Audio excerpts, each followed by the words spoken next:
You're listening to the Savoir Faire Audio Experience. Are you ready? The Savoir Faire Experience is your guide to everything that has to do with lifestyle. From dating, rides, style, and entertainment. All brought to you by the editor of Savoir Faire magazine, Robert White. Anything goes on this audio experience. So, let's go. It's still the best. All right, guys, welcome to another episode of the Savoir Faire Audio Experience. Thank you guys for sharing, caring, and just kind of being a part of our community. We definitely appreciate all the love that we're getting and some of the traction we're starting to see. Want to keep bringing you really great interviews, and we do kind of interview people from all walks of life. And I'm really interested in this conversation that we're going to have today with Dr. Jeffrey Skinner. How you doing, Jeffrey? I'm doing well. How about yourself? I'm doing great. Really appreciate you finding some time to chat with me today. I'm excited to talk to you about a lot of things that you have going on in your world on top of this brand new book that you just released. And so I just want to learn a little bit about the stages of Jeffrey's life, if you don't mind. So I want to go back a little bit. I'm curious about kind of your younger years and, you know, where you grew up and went to college, some of your background before we start talking about your current profession. Yeah, sure. So I grew up in a small town in Alabama, Tuscaloosa, Alabama, home of the University of Alabama, Roll Tide. Mm-hmm. And so I was, elementary, high school, all the way through junior college there. And then since we called to ministry early in high school, but then once I got to college, that what I thought ministry was and what the call was just didn't seem to kind of align. So I ended up majoring in a double major, music and business in college. And so after college, I met my wife in college. We married and moved back to Columbus, Georgia, where I entered the IT field and worked in the IT industry for 15 years.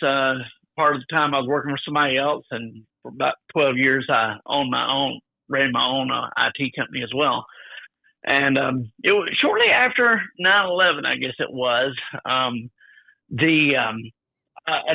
I'd come through a very, I guess what some would call a dark night of the soul. St. John of the Cross refers to it as just a time of questioning your faith, a kind of deconstructing what you believe, what your childhood beliefs are, and had just kind of come through that as a result of some things going on in my life. And so out of that came a renewed sense of kind of rebuilding my faith from the ground up there. Mm-hmm. And then I began to sense God calling me into evangelism. But I didn't understand, what that evangelism call looked like. For me, evangelism was like Billy Graham filling a stadium full of people and talking to them, or the other extreme, standing on a sidewalk with a megaphone screaming at people. And neither one of those seemed to really fit what I was being called to do. And so after a couple of years of discerning, I discovered that actually, the most effective form of evangelism is not filling a stadium like Billy Graham did. It's not standing on a sidewalk with a megaphone, but it's actually planting or starting new churches. And so I went back to school, got my master's degree, ultimately got my doctorate, and began planting new churches. And what I discovered in that process was that I really connected with those who had gone through similar experiences as me, kind of questioning their faith and not really sure. They really didn't fit the religious box of what they had been taught, or what popular culture had taught them was Christianity. And so they had a lot of questions, but there wasn't a lot of people out there willing to answer those questions, or at least just entertain them. And what I discovered was that there's a ton of people out there that are hungry. They may not identify as religious. They may not identify as Christian. They may call themselves spiritual. They may call themselves atheists. They may call themselves agnostic. But somewhere on that spectrum, they've got a lot of questions. And what I discovered was if I was willing to sit down and listen and not even be willing to not even give an answer for everything they have, but just simply listen to their questions and listen to them as they deconstruct God and their faith, or what they considered faith. That they were really open, and it wasn't that they were non-believers. It wasn't that they were bad people. They just never had anybody that was willing to kind of sit down with them and kind of hear that. And so out of that kind of grew my ministry for the last 15 years of connecting with people that are some may call them nuns, those that kind of check that box of they have no faith when they're doing these surveys and things like that. And then I began writing books and the rest in plant churches and kind of a lot of evangelistic type stuff like that. I see. No, I like that you share your story. I appreciate that too. And it's unique that your calling became assisting people with developing the church, and this goes into a different kind of aspect, because it's not just like what you were talking about, not just a specific religious perspective, right? But like a lot of different ways to kind of incorporate a congregation, build a church, where to put it, right. All of the things that are kind of logistical for putting some stuff together. And it's really cool that people have an opportunity to kind of work with you on that stuff. And I'm assuming the things that I just mentioned are the layers of getting this off the ground, right? Are you helping them with location and how to structure things and how to do some building and how to kind of do outreach? Like all of those pieces are part of this? Yeah, that's absolutely it. I mean, you just go into a community and the first thing you do is just start listening and building those relationships. And out of those relationships, make them it may just be a Bible study that happens, but often what happens out of that is the seeds of a church are planted, and then over a period of time, those seeds grow into a church, and that church may be, for the couple of years, it might just be, 25, 30 people. It may be 100 and 150 people.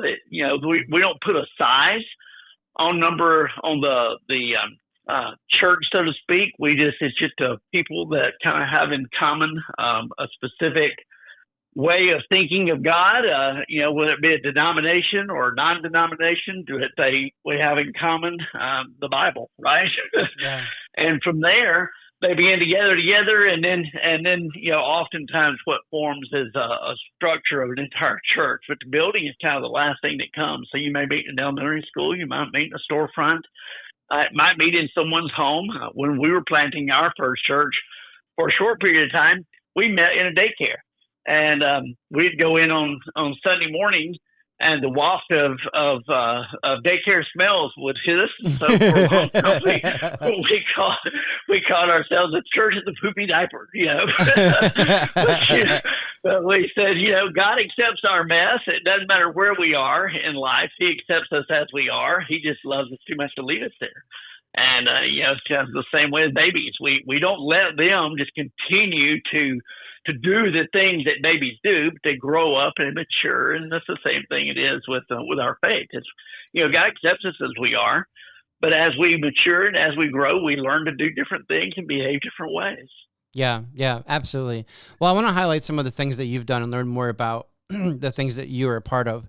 One of them is you are the global director for Dynamic Church Planting International Academy, which is a very long title, right. But maybe you can just tell me a little bit about what that is. Is that kind of what we were already talking about? It's but a different role or organization that you're a part of? It is. So Dynamic Church Planting International was formed by a gentleman named his name just escaped me, but he died a couple of years back. But he had an initial vision from God to plant a few churches, and then that vision began to grow to 1,000 churches. And then God's like, that's not through a period of discernment. I don't feel like this is, it's not a Moses experience where he goes up on a mountain and gives the 10 Commandments, so to speak, but just through a time of prayer and discernment and consultation with pastors and friends.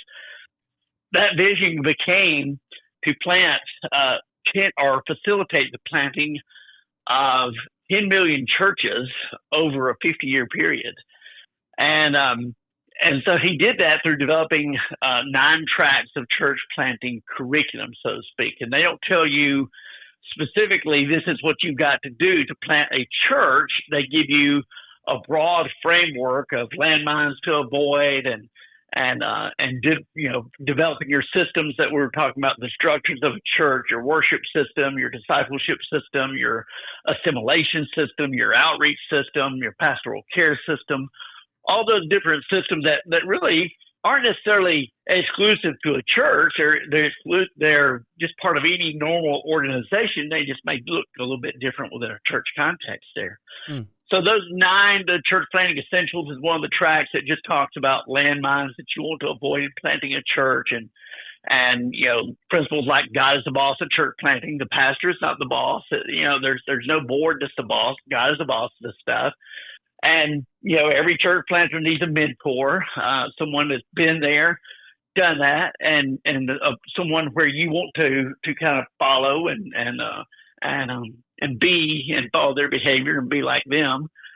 And so that's what and so what I do is an online curriculum that we use, a platform called Go High Level, to facilitate those courses. So it's 9 different courses, and I have church planters from all over the world who will go through those courses, and I will coach them, walk them through developing their mission statement and their vision statement, and those are developed by understanding the context of where they are. So what I mean by that is you don't take a church and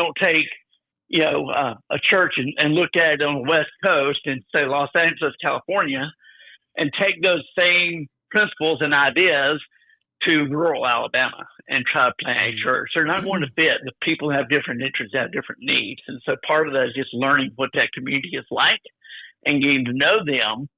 And so, a lot of times the people don't necessarily, they may not be interested in knowing Jesus. They just may be interested in navigating the stresses of life. But if you begin to get in there and get to know them and people know that you care, then that opens doors for other areas and things like that. And so that's what I teach them in the coaching, is to learn what I call exegete their context. And that's where their vision and mission statement comes out of. And then that determines how you plant your church, whatever your vision is, whatever your mission is, and what are the needs are of your community. Then those are going to determine how you structure your church and how you structure the systems of your church. Yeah, that makes sense. And it's very cool that there's an organization that kind of assists with stuff like that. And I love that you're kind of a part of all of these little pieces. Another thing that you are also a part of that's just directly on topic is that you actually own or founded your own nonprofit called Missional Leadership Coaching, which is very Correct. similar to what we're talking about. It's very educational and trying to plant a church and get things off the ground and just kind of learn. But I think the missional leadership coaching is a little bit different, right? It's not just about finding the location, but just being a good leader and being able to organize and kind of manage the church in that regard, right? This is a different platform. Right. Yeah. So what I do is, missional is a term. There's like, for a long time, the church kind of saw itself as an attraction, and that kind of grew from the seeker-sensitive church, from like I said, West Coast, and even from the Chicago Willow Creek and places like that, from Bill Hybels and a lot of those.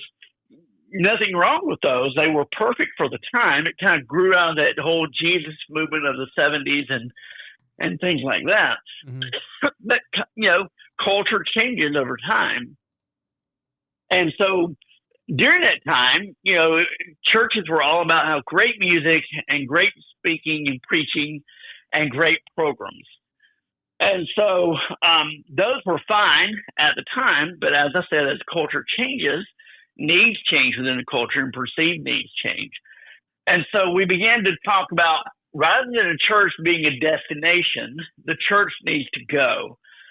Jesus' command in the Bible was to go and make disciples of other nations. And as we read that in context, it wasn't just like go to India or go to Africa or somewhere like this. As you go, make disciples. So as you are living your life, as you're going through the highways and byways of life, you encounter people.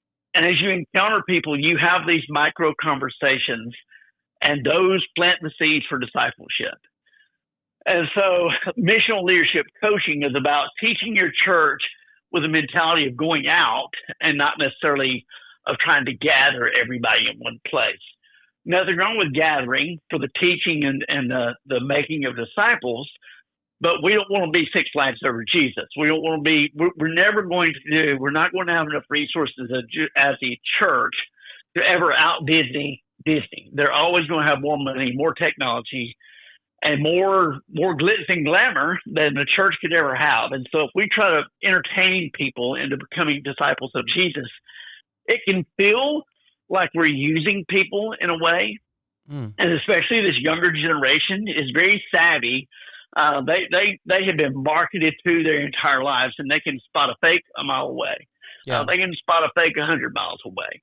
And so slick marketing is not what they're looking for. They're just looking for authenticity and looking for authentic relationships. And when you get down to the brass tacks of it all, it's not just the younger generation, but everybody wants that, right?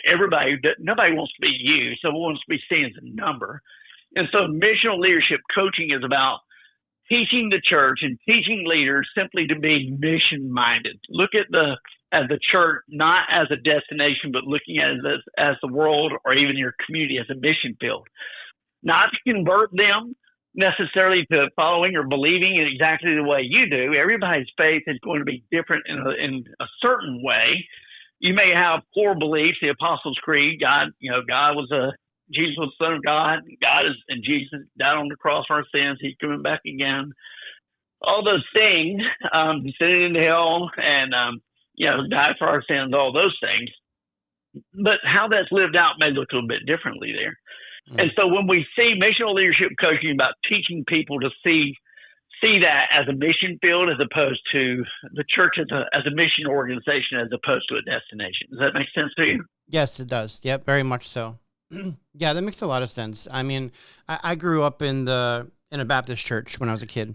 Yeah. And it was not it was more of a babysitting situation. It was, right. The adults in my family weren't going to church, but they put me on the bus every Sunday and they got some free time because I was gone.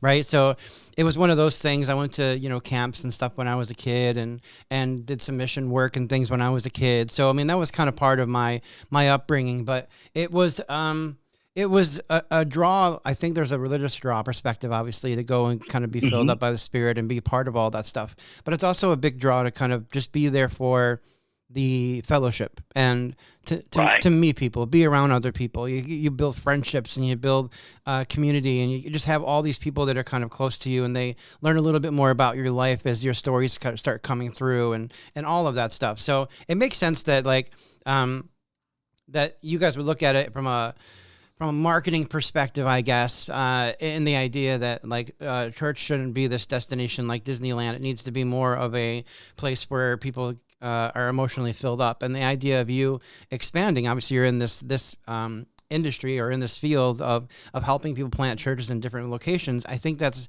really kind of unique because it's allowing people to build fellowship and kind of bring people together and kind of bring a platform to people based on specific beliefs and stuff. And I really like hearing, Jeffrey, from your perspective too, that it's not like you're not in a perspective of like, this is the only religion I'm willing to work with, and that's it. You're really kind of open. Like you're kind of the definition of what I expect a Christian man to be, and the idea that you're kind of open to listening and guiding and working with a lot of different denominations and different belief systems and very spiritual systems, and allowing people to kind of just create these basic core things for their I don't want to call it a business. It's their church, just to kind of get things kind of going. So I like the idea of that, which was very cool. And the second layer to that is not just building up the church, we're helping them kind of build their congregation, but you're also teaching people just basics about leadership and being able to present themselves correctly and put the message out correctly and how that may affect other people and the things you kind of have to be careful with what you say. And there's a lot of fine lines with being in that leadership role, especially when it comes to church and people are coming there for very specific reasons to kind of feel welcomed and know that there's a lesson to be told and things like that. I think people really appreciate that stuff. For a long time, the church kind of talked about the Christian faith as kind of like a getting your ticket punched, so to speak. And so it became all about going to heaven and not going to hell. Yep. But in a society where we can instantly have almost anything we want at our fingertips. I mean, I can order an Amazon package in the morning and have it here on my steps at 2:00 in the afternoon. Right. That everything is instantaneous today. So talking to an instant culture or a culture that has an instantaneous mindset, and you're trying to convince them to follow Jesus, so to speak, so they can go to heaven or they don't go to hell. That's not a meet, someday, one day, okay, then it becomes all about, okay, I will live like I want to, I'll break all the rules up until the last minute, and then I'll try to figure out when Jesus is going to come back so I don't go to hell, and I can, and then I'll change my life, and I can, right. By the skin of my teeth, I make it to heaven. And that's just the wrong way of thinking about the Christian faith. Ultimately, what Jesus said was, I didn't come that you may go to heaven. He said, I've come that you may have life and life abundantly. So It wasn't just living. It wasn't just existing, but it was living. It was an abundant life that's more than just life, right? Yeah. And ultimately, when you teach people to live in relationship with each other and relationship with God, their lives fall into alignment, right? And like you said, I mean, I teach the Christian faith specifically, but that's not to say that Muslims are excluded from any type of salvation. There's thousands, hundreds of thousands, even millions of examples of Muslims having these dreams about this white robed figure coming to them in their dreams there. And through that, they end up coming to faith. So the reality is I'm just one little element of what I call the kingdom of God. And I don't teach that we're trying to save our souls to get to heaven, so to speak, that, ultimately we all want to have, a life after death, so to speak. But ultimately it's about living life today and making an impact while you're here and making the most of it. And through doing that, we have life abundantly. In fact, you go back to the Old Testament, their version of heaven was not, third star to the right and make a left. Yeah. It was their offspring. That was their version of abundant life. Their version of salvation was you had offspring and they carried on your name because you made an impact on your community there. And so a similar type of thing. Yeah, it makes sense. I mean, you're kind of a jack of all trades when it comes to this stuff, and I kind of appreciate that so much in a lot of, from an entrepreneurial perspective, but definitely from your religious perspective too. I mean, you've done coaching, right. You're doing teaching, you're sharing, you're helping with logistics, you're doing a lot of different pieces of that. So I want to jump into this next kind of like perspective. Yeah. Now you've added another title, author. Is Reachable your first book, or is this another? Reachable is my second book. Second book. Okay, so I co-authored another one. Okay, good. So second time author. So I'm really curious about Reachable. Talk to me a little bit about this book, and what I'm more interested in is why it was created. What was the need to kind of put this information together and share it with the world?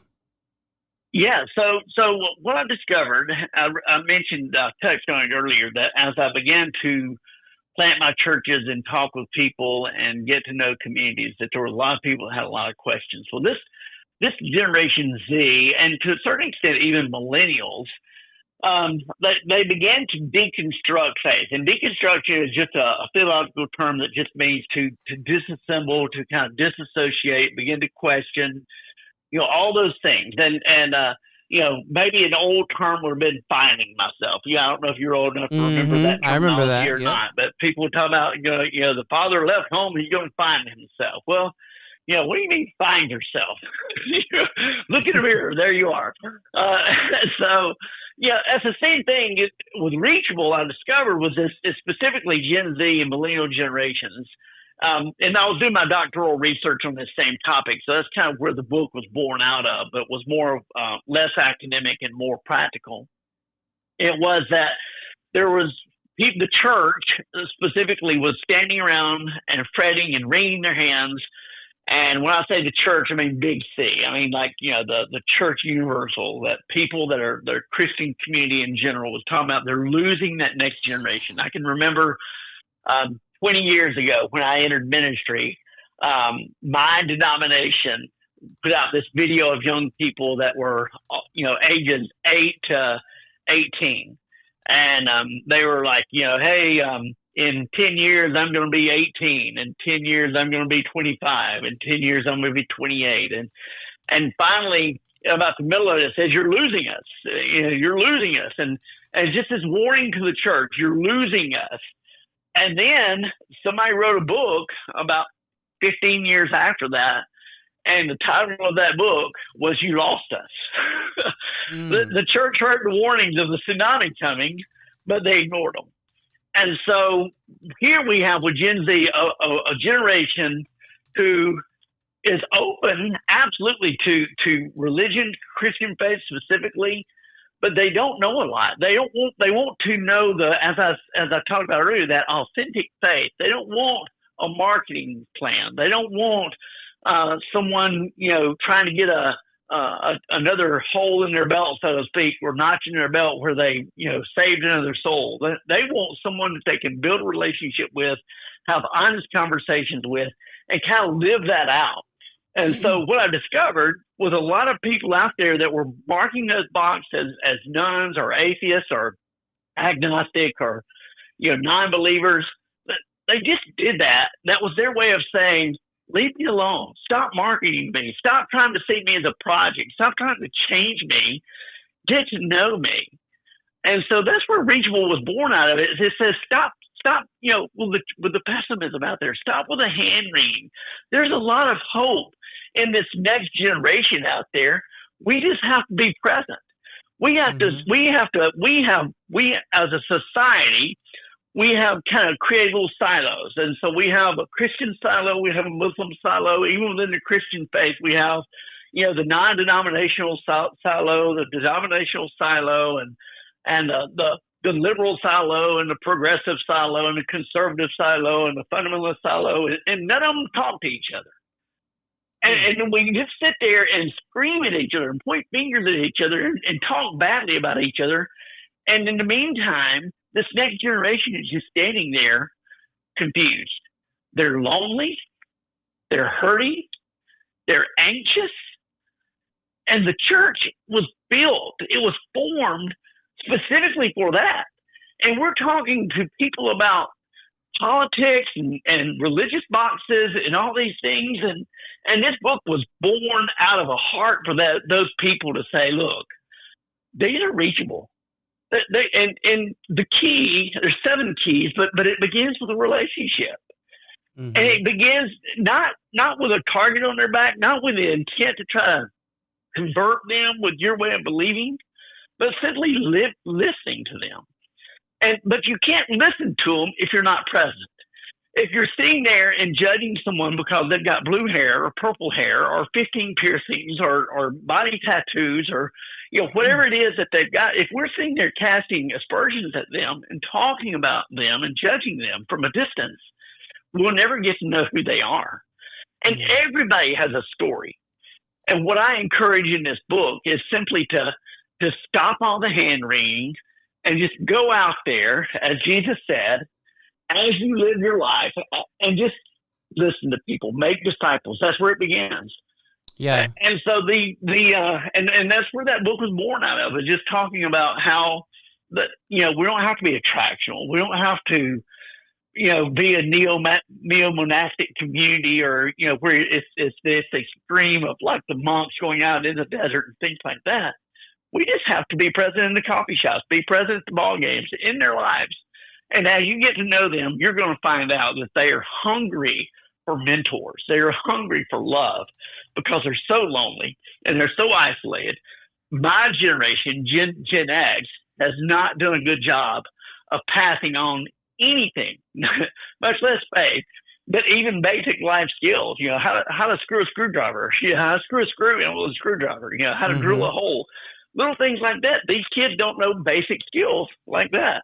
And so what this book was born out of that is just a heart for the next generation to say, they're hungry for you. They are reachable. Stop with the negativity. Stop with the hopelessness. Just get out there and love on them. And when you do that, you'll earn permission to begin to pour into their lives and mentor them. And so that's, 7 keys to loving first, leading second, and mentoring the church to the next generation. Yeah, it makes a lot of sense. It really does. And I'm glad that you are this is what I always like about books in general, or even authors. And I always kind of dive into a questionnaire, I guess, that just kind of makes sense so people can really understand where people are coming from when they actually write a book. And that's really what a lot of the other questions come from. It's like qualifying questions so that people can hear about a book and be like, okay, this is definitely something I'm interested in because this guy has a great resume. He did this. There's personal belief in this. There's real situations that this person's been through that are going to be part of this lesson. So I appreciate like a book like Reachable for sure, because not only because of the 7 keys to loving, mentoring, and leading a church, or for the next generation, but really just about like what you just mentioned about just being able to connect with people and listen. I think that's the biggest thing that people don't do. I interviewed somebody recently, I don't know what episode it was, or I tell people, that was her whole platform was about listening. And it was the most incredible conversation that I had with somebody on that topic, because none of us really pay attention to that. And I really believe that, like, if you just don't talk about yourself and you let other people talk to you about themselves, you learn so much more about things, not only them, but also you. And you start, because you're going to have thoughts in your head. They're going to say something and you're going to have a thought, and they're going to tell you a story and you're going to have a thought. So you start analyzing not only their perspective on life and what's happening, but also your perspective. And I think it just educates you to kind of broaden your horizon. Your brain expands, you're learning more. That's very cool. It's no different, I would think, than being involved with someone that like has multiple different tastes in music, right? We want to listen to everything. Mm-hmm. We want to learn about all these different styles and what people are really feeling when they listen to this stuff. The same thing with culture. You want to learn about all of different things in culture to understand how people are brought up, why they do the things they do, say the things they say. And then obviously this religious perspective of learning about what other people are kind of going through. And maybe that's just an analyzation thing, right? There was a movie about, this kid that like got caught on a boat with a tiger, The Life of Pi, right? Oh, remember? Yeah. So in the very beginning of that movie, he just has no idea. He's an Indian boy, but he has no idea what he wants to be affiliated with. And he's going through all of this kind of learning process before he finally decides that he's like 7 different religions in one, which is just a fun way to kind of present the movie. But in this regard, I think this really does kind of affect people in a spiritual way by learning so much about different people and different perspectives. So Reachable is basically the toolkit or the tool book for allowing people to listen, to reach a generation that some of us may not understand because we're not part of it. Yeah, that's right. I think it was Theodore Roosevelt who said that when he met someone or was someone else talking about Theodore Roosevelt, said oftentimes they would have a conversation with someone and they'd walk away and everybody in the room would think, they were the smartest person in the room. Mm-hmm. But when you sat down with Theodore Roosevelt, he said you left thinking you were the smartest person in the room. In other words, he made you feel that way. He made you feel you were significant and you made an impact on his life. And that conversation had changed you. And at its core, all of us are looking for meaning. No matter who we are, where we are, all of us want to have made an impact before we leave this world. Yeah, I totally agree. Sorry, no, I was just saying, I totally agree with your statement there. I didn't mean to cut you off. Yeah, no, you didn't. No, I started to say something else. I thought, no, it really wasn't relevant. Yeah. Well, I definitely appreciate the conversation with you, Jeffrey, and I'm glad that you wrote this book, and you have a really great platform for a lot of people to kind of dive into. I want to encourage people to go check out reachablebook.com. That's where you can go get access and learn more information about the book. It's available on Amazon. You can get it in an audiobook if you want to just listen to it while you're working out or driving in a car. Yep. I totally agree with that stuff. It's also available paperback and hardback. Obviously, people like all kinds of different formats, and you've definitely covered them all with this. So definitely dive into Reachable, learn a little bit. This is not just for pastors or people trying to develop a church. No. This book is really for everybody, and I think it will help be a relationship building skill to be able to just listen. I mean, that's really a key piece of our conversation today too. Is that it is. Well, thank you very much. I appreciate the opportunity. Thank you for listening to the show. Please take a minute to head over to www.savfair.com and subscribe to our publication.